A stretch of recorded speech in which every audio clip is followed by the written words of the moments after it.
시작에 앞서 본 컨텐츠는 종교적 관점의 방송은 전혀 아닙니다. 사건과 현상에 대한 내용을 중심으로 한 방송임을 미리 말씀드립니다. 안녕하십니까 우리 전국의 유튜브 구독자 여러분, 우리 아프리카TV 시청자 여러분, 일요 미스터리 극장 우리 52번째 이야기가 시작됐습니다. 안녕하세요, 반갑습니다. 오늘 여러분들과 함께 이야기하게 될 컨텐츠는 바로 악마의 존재에 대한 이야기를 한번 해보고자 합니다. 사실 우리 눈에 보이지 않고 약간 현상으로서만 존재하는 내용은 방송으로 진행하기가 사실 되게 어렵습니다.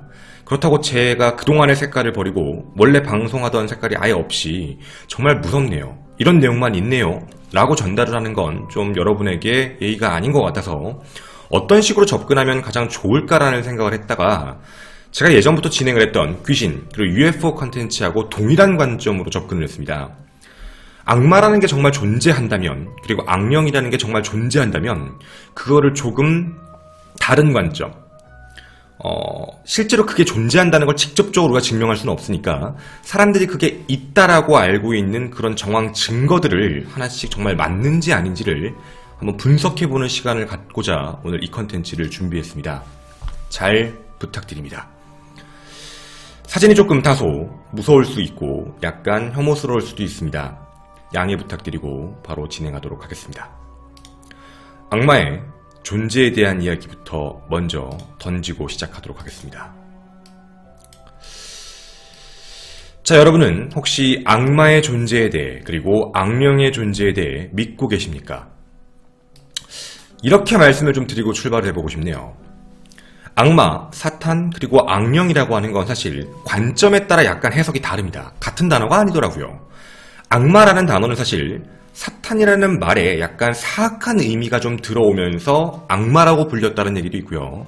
악령이라고 얘기할 때 대부분은 약간 횡사 혹은 변사 혹은 원한이 있어서 원사, 이렇게 영혼이라던가 아니면 동물의 아니면 자연물의 영혼 같은 게 깃들어서 무언가 이제 해를 입히는 것들, 그런 걸 이제 악령이라고, 제사 같은 걸 지내거나 아니면 뭔가 기도를 한다거나 라고 해서 진정시키는 걸 이제 뭐 퇴마 혹은 엑소시즘이라고 부르기도 합니다.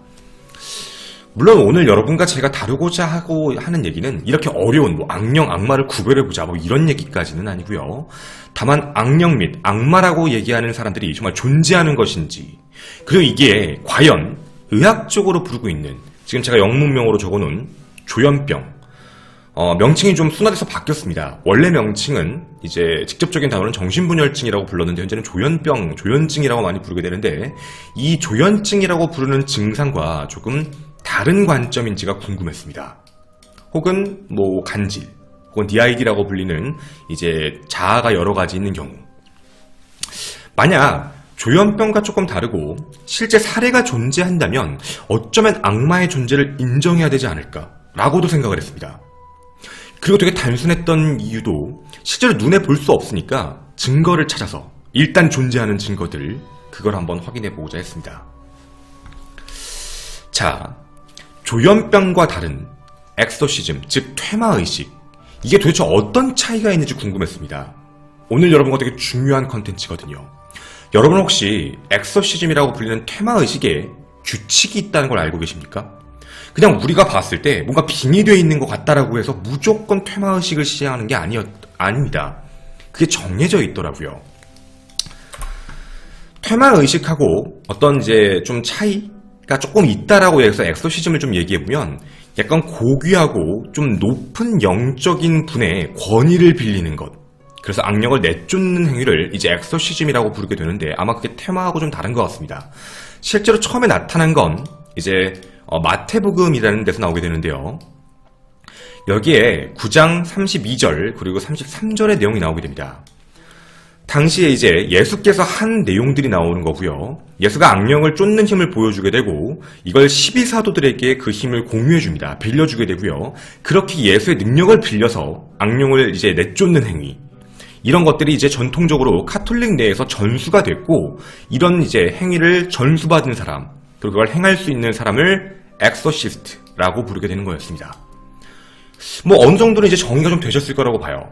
엑소시즘이 퇴마하고 좀 다른 건 되게 높으신 분의 힘을 빌렸고 그게 옛날부터 교육을 받아왔고 그걸 할 수 있는 사람을 이제 엑소시스트라고 부르고 있는 거구나 라고 정도로 이해해 주셨으면 좋겠습니다. 자, 그러면 엑소시즘이라고 얘기하고 엑소시스트라고 얘기하는 건 쉽게 말씀드리면 카톨릭의 허락을 받은, 즉 사제들만 가능한 일입니다. 그럼 이게 그냥 허가를 받았다고 해서 그냥 하는 건 아닌 것 같아요. 아주 옛날부터 규칙적으로 내려왔던 거기 때문에 여기에서는 그냥 시행하는 게 아닌 일종의 규칙이 존재합니다. 그 규칙에 대해서 이제 언급을 좀 해드릴 건데요.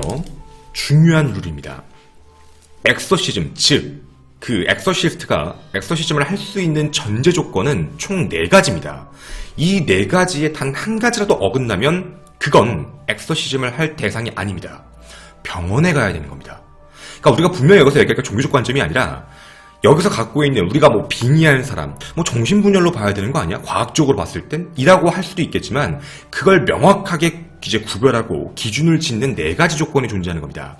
첫째, 신체 및 행동에서 눈에 보이는 가시적인 확실한 변화가 있어야 된다.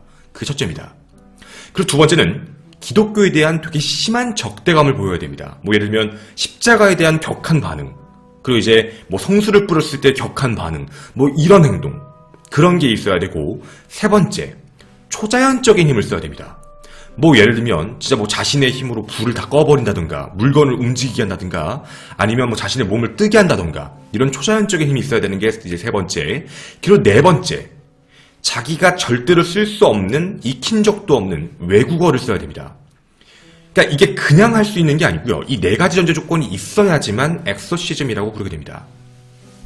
이렇게 4가지의 조건이 확실히 확인되면 그렇다고 곧바로 엑소시스트가 내가 퇴마를 하겠다, 내 엑소시즘을 바로 하겠다 라고 할 수 있는 것도 아닙니다.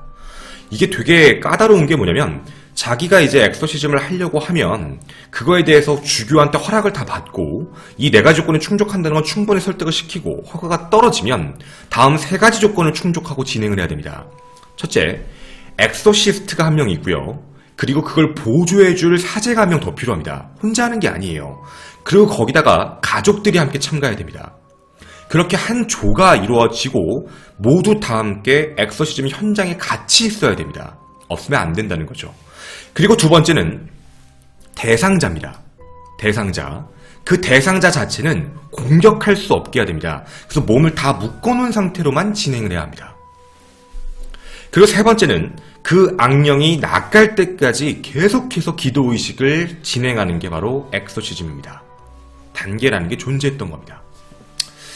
자, 저도 사실 이번에 이런 컨텐츠들을 준비하면서 처음 알았습니다. 아, 이거 그냥 진행하는 게 아니라 되게 단계별이라는 게 존재했구나요. 이제 그러면 우리는 엑소시즘과 관련되어 있는 어느 정도의 이야기들은 다 알았습니다. 적용해봐야죠. 엑소시즘에서 실제로 악마를 물리치는 행위니까 그게 만약 정말 존재한다면 우리는 악마가 존재한다는 걸 어쩌면 입증할 수도 있는 거니까요. 가장 유명한 엑소시즘의 사례를 찾아봤습니다. 되게 많았습니다. 한두 가지가 아니었던 거죠. 이렇게 보다 보면 여러 이제 뭐 많은 종교에서 올리고 있는 이런 영상들, 이런 것도 많이 봤습니다. 하지만 그냥 다 진행할 수는 없었습니다. 기록이 필요했습니다. 전 세계에 여러 가지 증거가 있지만 실제 사진, 실제 영상, 그리고 어떻게 좀 체계적으로 진행했는지에 대한 모든 정황 증거들, 그걸 가지고 오는 게 먼저라고 봤습니다. 그래서 여기 한 가지 사례를 갖고 왔는데요. 되게 유명한 사례입니다. 많은 분들이 정리를 하셨습니다. 하지만 조금 더 깊게 들어가 보고자 합니다.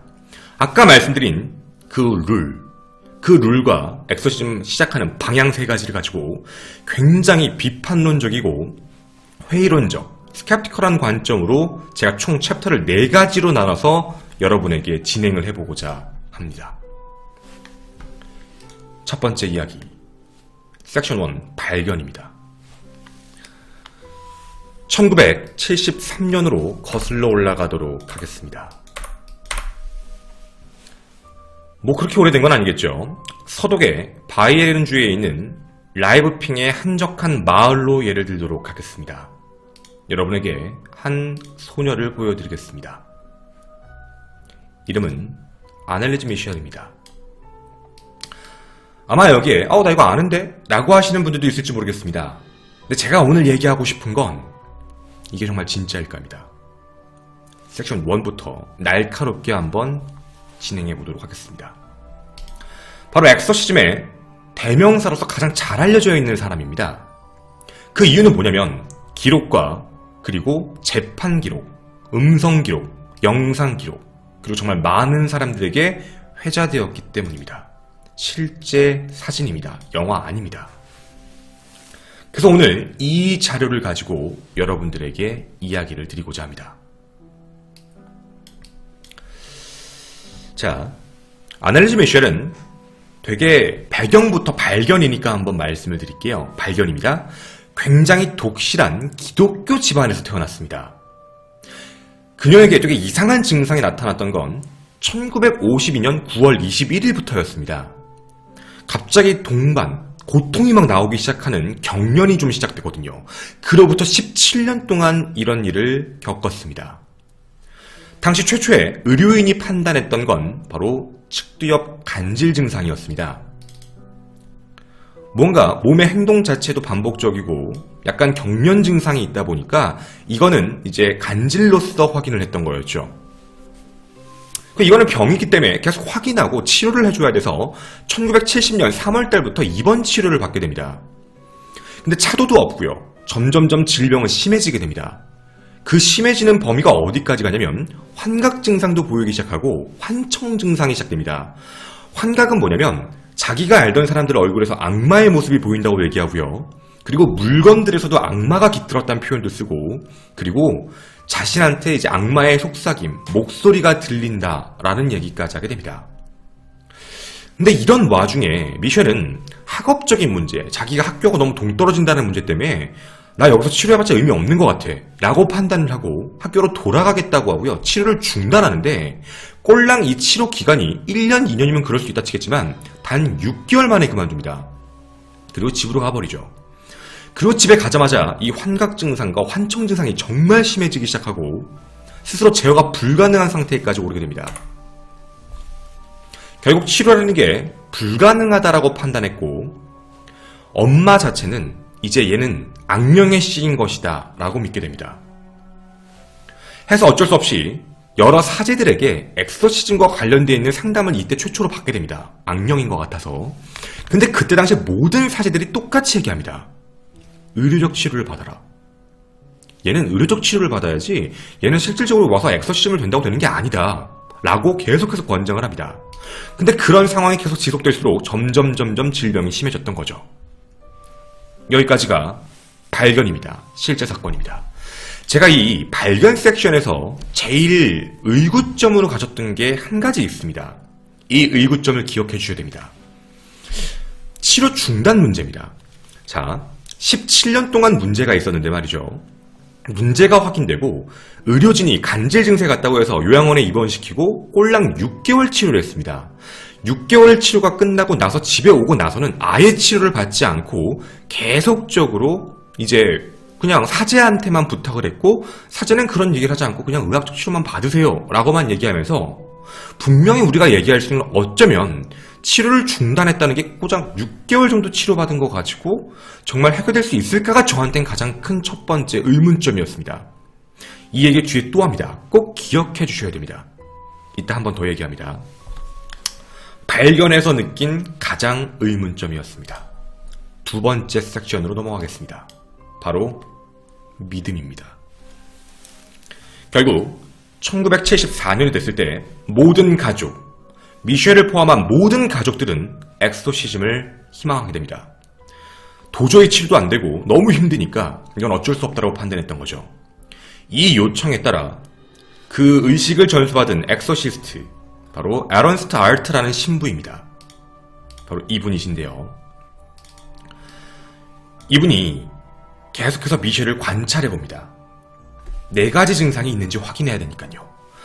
가만히 확인했는데 여기서 이 신부는 악마 있다, 엑소시즘을 해야 된다 라고 판단을 내리게 됩니다. 그 이유가 뭐였냐면 의학적 특징이었던 간질 증상에 발작 증세가 나오지 않는다였습니다. 왜 발작을 안 하지? 확인한 이유입니다. 왜 발작을 안 하지? 이상한데? 이게 첫 번째였습니다.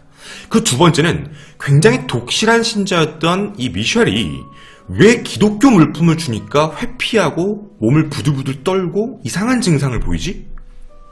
이거였습니다. 이걸 보고 바로 RT 신부는 100%다. 이거 안에 악령이 있다. 엑서시즘 진행해야 된다. 라고 판단한 겁니다. 즉각 그 지역에 있는 주교회에 이제 의식 허가 요청합니다. 아까도 말씀드렸죠. 바로 할 수 있는 게 아니라 허가를 받아야 된다고. 허가를 요청을 처음에 했는데 그 허가가 기각됩니다. 처리가 안 됩니다. 왜 그러냐면 엑소시즘을 하려고 하지 말고 기본적인 생활 습관을 고쳐라 라는 말을 합니다. 습관을 고쳐야지 무슨 엑소시즘이야 라고 처음에 답변을 받는 거죠. 이러면서 점점 미셸의 증세는 점점점 심각해져 갔고요. 이젠 더 심해져서 가족들도 알아보지 못하고 욕을 하기 시작하고 가족들을 폭행하기에 이릅니다. 그리고 점점 악마의 명령이라는 얘기 때문에 먹을 것도 먹지 못하고 잠도 못 자고 그리고 점점 이상한 소리를 내고 자해도 시작합니다. 그리고 더 웃겼던 건 기독교와 관련되어 있는 물품을 보면 몸에 알레르기 반응이 일어나기 시작합니다.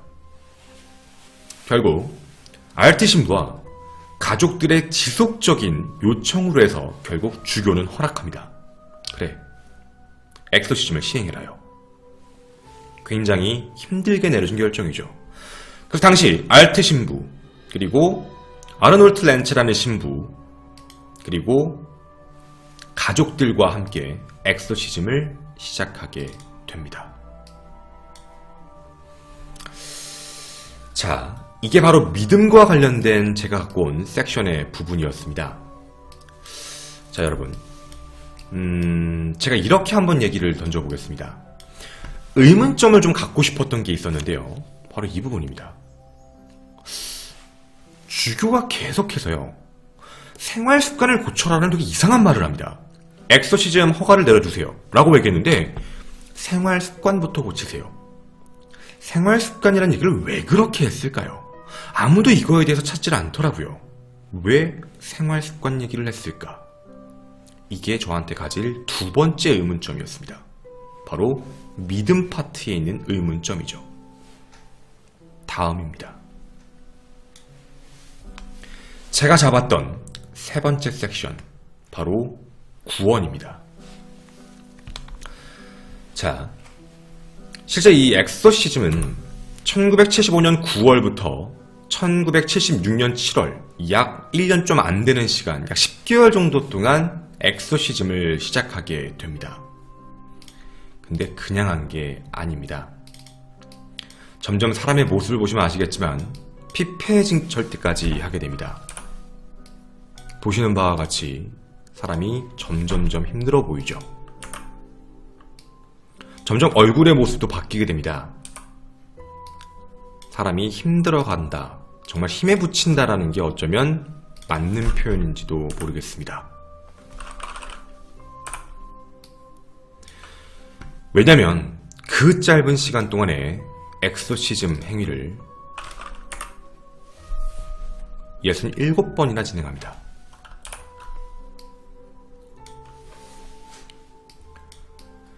정말 말도 안 될 만큼 많이 진행을 했던 거죠. 구원을 받았을까요?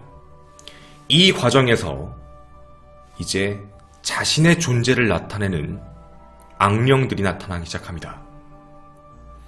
악령은 총 6명이 나옵니다.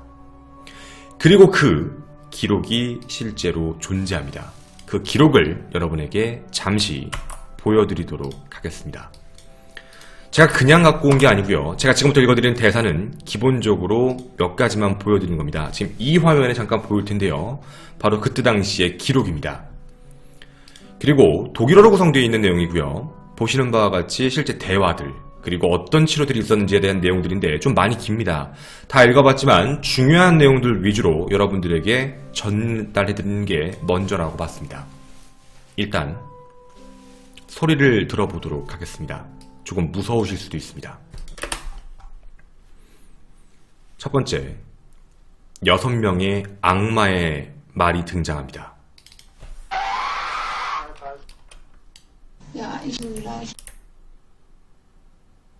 첫 번째, 히틀러입니다. 예그랬어. 믿음이 서로 나인 예그랬어. 내 마음이 예그랬어. 오, 손이 안 해밀라 안 해줘. 쉽게 안 해줘. Se ma andrai. 아, 비비비비. 무슨 소리를 심어야 돼. 지금 여러분이 들으신 건 나치의 희대의 어쩌면 살인마죠. 아돌프 히틀러입니다. 자신의 몸의 악령 중에 한 명이 아돌프 히틀러라고 얘기하는 겁니다. 지금 이 아돌프 히틀러는 뭐라고 얘기하고 있는 거냐면 여러 가지 얘기 중에 나는 굉장히 많은 사람들을 죽였으며 그리고 십자가를 내쳤다 라는 얘기가 가장 인상 깊은 얘기입니다. 여러 가지 이야기 중에 몇 가지만 들려드리는 겁니다. 다음 두 번째입니다.